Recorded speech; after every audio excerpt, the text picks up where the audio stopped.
11:45 12 ಗಂಟೆಗೆ ದನ ಕಳ್ತನ ಮಾಡವ್ರೆ. ಈ ದನ ಕಳ್ತನ ಮಾಡಿ KG ಟೆಂಪಲ್ಗೆ ಮಾರಾಟಕ್ಕೆ ಎಳ್ಕೊಂಡು ಹೋಗವ್ರೆ. ಅಂದರೆ ಬೇರೆ ಬಾಡಿಗೆಗೆ ಟೆಂಪೋ ಮಾಡಿ KG ಟೆಂಪಲ್ಗೆ ತೊಗೊಂಡೋಗಿ ಅಲ್ಲಿ ಕಡಿಮೆ ಬೆಲೆಗೆ 43,000 ರೂಪಾಯಿಗೆ ಇವು ಮಾರವ್ರೆ. ಇವರು ರಾತ್ರಿ 11:45 12 ಗಂಟೆಗೆ ಎಚ್ಚರಿಕೆ ನೋಡ್ಕೊಂಡಾಗ ದನ ಇರಲಿಲ್ಲ. ಆ ದನಗಳಿಲ್ಲ ಅಂತ ಬಂದಾಗ ಊರು ಜನ ಎಲ್ಲ ಕರೆದು ಸ್ವಲ್ಪ ಚರ್ಚೆ ಮಾಡಿದಾಗ ಆಮೇಲೆ ಕರೆಂಟ್ ಬೇರೆ ತೆಗೆದುಬಿಟ್ಟವ್ರೆ. ಫಸ್ಟ್ ಲೈನ್ ತೆಗೆದವ್ರೆ. ಲೈನ್ ತೆಗೆದು ದನನ ಎಳ್ಕೊಂಡೋಗಿರೋದು. ಅರ್ಧ ಕಿಲೋಮೀಟ್ರ್ ಮುಂದೆ ತೊಗೊಂಡೋಗಿ ಆ ಬೈಪಾಸ್ ಹತ್ರ ಶನಿಮಾತ್ಮನ ದೇವಸ್ಥಾನ ಅಂತ ಇದೆ. ಆ ಶನಿಮಾತ್ಮನ ದೇವಸ್ಥಾನ ಹತ್ರ ಹೋಗಿ ಟೆಂಪಕ್ಕೆ ಹಾಕವ್ರೆ. ಅಲ್ಲಿಂದ ತೊಗೊಂಡೋಗಿ KG ಟೆಂಪಲ್ಗೆ ಹೋಗೋರೆ. ಇಲ್ಲಿಂದ ಒಂದು 45-50 ಕಿಲೋಮೀಟ್ರ್ ದೂರ ಹೋಗೋರೆ. ಇವರು ದನ ಇಲ್ಲ ಅಂದಾಗ ಇವರು ಬೈಕಲ್ಲಿ ನಮ್ಮ ಹುಡುಗರು ಒಂದು 4 ಜನ ಅಲ್ಲಿಗೆ ಹೋಗೋರೆ. ಅಲ್ಲಿ ದನಗಳು ಸಿಕ್ಕವೆ ಇವು. ಆ ದನಗಳು ಸಿಕ್ಕಿದಾಗ ಆ ದನ ತೊಗೊಂಡಿದ್ದವರು ಮುಸ್ಲಿಮ್ಸ್ನವರು ಬಾಸ ಅಂತ.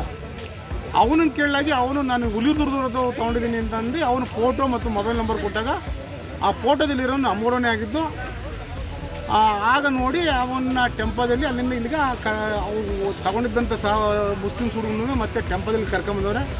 ಮತ್ತು ಈಗ ಪೊಲೀಸ್ನವರು ಅವನ್ನ ಪುಟ್ಟರಾಜನನ್ನು ಅರೆಸ್ಟ್ ಮಾಡವ್ರೆ. ಪುಟ್ಟರಾಜ ಅನ್ನೋನು ಯಾರು? ನಿಮ್ಮೂರನೇ? ನಮ್ಮೂರನೇ ಪುಟ್ಟರಾಜು. ಅವನು ಶಿವಣ್ಣನ ಮಗ ಪುಟ್ಟರಾಜು ಅಂತ.